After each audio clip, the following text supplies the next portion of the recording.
नमस्कार, आप देख रहे हैं हमारा खास कार्यक्रम शख्सियत और आज हमारे साथ हैं श्री गोपाल नारसन जी। आज हम बात करेंगे संगीत की। आज हम बात करते हैं उत्तराखंड संस्कृति की। आज हम बात करेंगे उन सभी कलाकारों की जो कहीं ना कहीं कलाकारी के बल पर हम लोग सभी लोगों को एंटरटेन करते हैं। और संगीत कहते हैं कि चाहे संगीत की बात की जाए कि जब झरनों से पानी बहता है तो उसमें भी एक संगीत होता है, जब चिड़िया चह चह करती हैं तो तब भी संगीत होता है, और हर हवा के झोंके में कोई ना कोई राग छुपा होता है। आज हम बात करेंगे जो आज हमारे बीच में नहीं है, इरशाद अहमद जी, जो कि एक बहुत बड़े संगीतकार के साथ साथ एक कवि भी हैं, शायर भी रहे हैं, लेकिन वो आज हमारे बीच में नहीं है। आज हमारे साथ हैं तो उनकी यादें हैं। अब मेरे साथ हैं श्री गोपाल नारसन जी, जो कि एक अधिवक्ता भी हैं, शायर भी हैं और कवि भी हैं और बहुत बड़े एक लेखककार भी हैं। आइए जानते हैं कि उनका क्या कहना है संगीत और कलाकारों के बारे में। सर, आपका स्वागत है। नमस्कार। जैसे कि आप जानते हैं कि इरशाद अहमद जी थे, सेवक जी के नाम से मशहूर, यहाँ रुड़की के अंदर रहे हैं। आज वो हमारे बीच में नहीं हैं और उनका जो जीवन है आप भली बातें जानते हैं कि वो किस तरह से उन्होंने अपना जीवन यापन किया हुआ है। जहाँ पर वो रहते थे तो वहाँ पर गंदगी का अंबार था। जहाँ रुड़की स्वच्छता सर्वेक्षण 2019 के अंदर खिताब जीता, वहीं पर 2020 में हार गया। अब 2021 आने वाला है तो देखते हैं कि उत्तराखंड के अंदर फिर पहला स्थान प्राप्त कर पाता है नहीं। लेकिन उनकी घर की स्थिति आप अच्छी तरह से जानते हैं कि जो उनका घर है उनके बिल्कुल बराबर में नाला जाया करता था और उनके घर में दिन में अगर धूप भी निकलती हो तब भी वहाँ पर अंधेरा रहता था। देखिए, सबसे पहले तो मैं इरशाद सेवक जी के दिवंगत होने पर उन्हें अपनी श्रद्धांजलि अर्पित करता हूँ। एक शायर ही नहीं, वो एक जिंदा दिल इंसान थे और पिरान कलियर में जो बाबा गरीब शाह के द्वारा जो वहाँ पर इंटर कॉलेज खोला गया था, एक ऐसे संत हुए हैं बाबा गरीब शाह जिन्होंने शिक्षा की मुहिम चलाई और उस मुहिम के तहत ही जो इंटर कॉलेज खोला गया था उसमें संगीत के अध्यापक रहे हैं इरशाद साहब। इरशाद साहब के बारे में आपको बताऊं कि उनके जो शागिर्द हैं उनकी संख्या हजारों में होगी। और जो नरेंद्र चंचल जी हैं जी, जो एक बहुत बड़े भजन गायक हैं, वो उन्हीं की देन है, इरशाद सेवक साहब की। लेकिन अफसोस तब होता है जब इतना बड़ा फनकार, इतना बड़ा गीतकार, इतना बड़ा शायर जब मुफलिसी के दौर में हो, जब नार के जीवन जीने को मजबूर हो। आप और हम एक बार उनका इंटरव्यू करने उनके घर गए थे तो मुझे अफसोस हुआ कि जिसको हम शिक्षा नगरी कहते हैं, इंजीनियर नगरी कहते हैं, उस नगरी में सरस्वती का पुत्र इतनी बदहाल हालत में है। एक छोटे से ब्रेक के बाद फिर हमारा कार्यक्रम शुरू होगा, तब तक के लिए बने रहिए।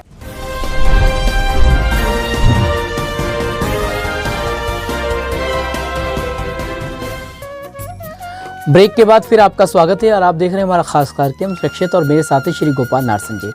जी गोपाल जी, आप बता रहे थे कि बाबा जो गरीब शाह रहमतुल्लाह अलैहि ने जो कलीज शरीफ के अंदर शिक्षा और तालीम की जो बुनियाद रखी है उसके अंदर वहाँ बता रहे थे कि वहाँ पर वो कार्यरत थे।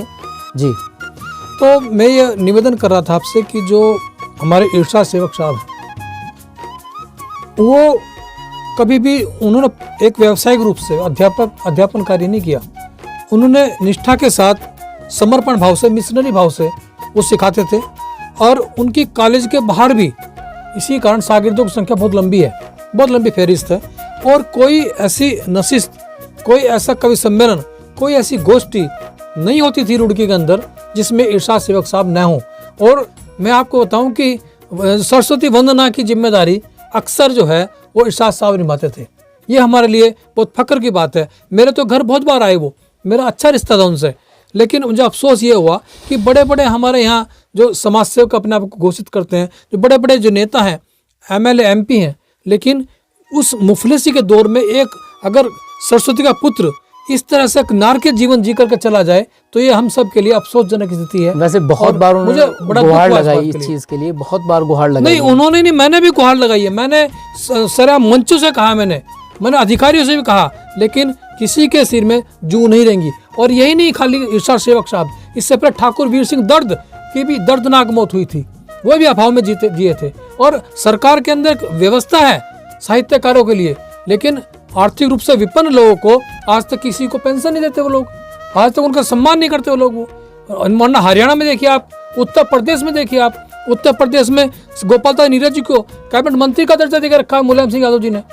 हरियाणा के अंदर बहुत सारी सुविधाएं हैं, लेकिन उत्तराखंड के अंदर साहित्यकार विपन्नता की स्थिति में भूखमरी के कगार पर जीने को मजबूर है। ये बहुत दुर्भाग्यपूर्ण स्थिति है। जब उनकी तबीयत ख़राब हुई तो लोगों को पता चल गया कि तबीयत तो इरशाद साहब का ख़राब हो गया है, लेकिन उस वक्त में भी उनके साथ कोई नहीं नज़र आया। और ये सबसे बड़ी बात है कि जैसे कह रहे हैं कि कलाकारी, जब कलाकारी नहीं रहेगी तो कलाकारी ही लुप्त हो जाएगी। और जैसे आपने बताया कि हर कवि गोष्ठी के दौरान सरस्वती वंदना उन्हीं के मुख से की जाती थी। बहुत बड़ी बात आपने कही। अच्छा गोपाल जी, मैं जानना चाहूँगा कि जो इस तरह के कलाकार हैं जिनका एक बड़ा अच्छा वर्चस्व रहा, जैसे आपने कहा कि बहुत बड़े जो संगीतकार और गीतकार नरेंद्र चंचल जी हैं, जिनकी जो कि माता की भेंटें भी गाते हैं, बहुत सारी उनका तखल्लुस था सेवक। और जो आज आप कहीं भी चल जाए तो उनके लिखी हुई कविताएं, उनके गीत हर एक संगीतकार की ज़बान पर हैं। इरशाद सेवक जी दरअसल गंगा जमनी तहजीब के नायक थे। मैं आपको बताऊँ, वो जो हम जागरण में जो भजन होते हैं, जो धार्मिक जो गीत होते हैं, जो हमारे हिंदू धर्म के जो हमारी सनातन धर्म के जो मंत्र हैं, वो सब उनको कंठस्थ थे। वो तो मैं आपको बताऊं कि देखिए, वो जाति धर्म से बहुत ऊपर थे। वो मैं आपको तो इरशाद सेवक नाम जरूर था उनका, लेकिन मैं ये कह सकता हूँ कि वो इंसानियत के पुजारी थे और इंसानियत उनकी वजह से जिंदा रही है, मैं ये कह सकता हूँ। उन्होंने अपने जीवन में जितने ज़्यादा भजन लिखे होंगे, मेरे ख्याल से इतने उन्होंने गज़लें नहीं लिखी होंगी जितने उन्होंने माता के भजन लिखे हैं। लेकिन बात ये है ना, मैं आपको ये अफसोस तब होता है कि जब ऐसा हमारा कलमकार, ऐसा हमारा साहित्यकार, ऐसा हमारा गीतकार जब आर्थिक स्थिति उसकी विपन्न खराब हो, जब वो बीमारी से जूझ रहा हो, उस वक्त कोई व्यक्ति उनकी खैर खबर लेने नहीं गया। न अधिकारी गए, न नेता लोग गए, और न ही हमारी बिरादरी के लोग गए जो हम सरस्वती पुत्र कहते हैं। हाँ, तो संगीतकार भी कोई आज नहीं हम पहुंच पाया उनके मरने के बाद भले ही हम बड़ी बड़ी श्रद्धांजलि सभा करें, बड़े हम उनके नाम पर अफसोस करें, लेकिन असली जो सेवा थी वो जीते जी उनकी सहायता करने की थी। वो अगर हम उनसे महरूम कर दिया उनको, तो हमने अपने साथ अन्याय किया है, उनके साथ ही नहीं। अच्छा गोपाल जी, एक बार हम लोगों ने उनके घर पर जाकर एक इंटरव्यू किया था कुछ सालों पहले, और जब आपने उनसे सवाल किया था खासकर संगीत को लेकर, तो उन्होंने बड़ी सादगी में एक जवाब दिया था, और एक किसी गज़ल का शेर उन्होंने पेश किया था कि मैं हवा हूँ कहाँ वतन मेरा। बहुत मशहूर गज़ल है, जिनका जो उन्होंने शेर किसी का पढ़ा था, उनका शेर नहीं था ये, लेकिन उन्होंने हंस के जवाब दिया था आपको कि मैं हवा हूँ कहाँ वतन मेरा। तो दर्शकों, कहीं ना कहीं मैं हवा हूँ कहाँ वतन मेरा, आज हमारे साथ इरशाद अहमद साहब जो कि सेवक जी भले ही हमारे बीच में ना हो, लेकिन जब भी कोई संगीतकार कोई गीत गाएगा तो उनका नाम ज़रूर आएगा निश्चित रूप से। और फिर किसी ऐसी शख्सियत से मुलाकात होगी, तब तक के लिए बने रहिए हमारे साथ। आप देख रहे हैं हमारा खास कार्यक्रम शख्सियत, और मैं हर्ष सिंह, मेरे साथ हैं श्री गोपाल नारसन जी। नमस्कार, धन्यवाद।